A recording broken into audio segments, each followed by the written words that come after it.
In today's video, I'm going to teach you how to withdraw money from Robinhood to your bank. By the end, you'll know exactly where to tap, what each option means, and how long the transfer can take. Start by opening the Robinhood app and logging in so you're on the main screen. From there, head to your profile by tapping the icon in the bottom right corner. On the profile screen, open the main menu by tapping the three horizontal lines at the top left.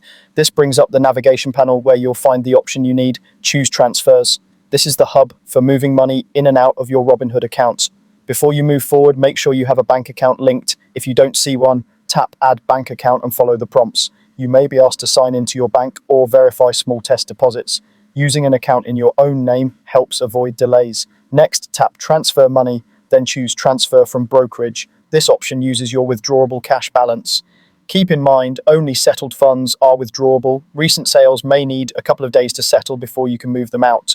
Select the bank account where you'd like the money to go. If you have multiple accounts linked, pick the one you want to receive the funds, then enter the amount you want to withdraw. Make sure it does not exceed your available withdrawable balance, and remember that daily transfer limits may apply. Tap Review to double-check everything. Look over the bank destination and the amount. The app will deduct the amount right away from your Robinhood balance so you don't accidentally spend it twice, but the bank transfer itself can take up to 5 business days to appear in your account. Weekends and holidays don't count toward business days, so plan your timing accordingly. When everything looks good, tap Transfer to submit the withdrawal. If you see a prompt to confirm, tap Continue. Your withdrawable cash balance will update to reflect the transfer.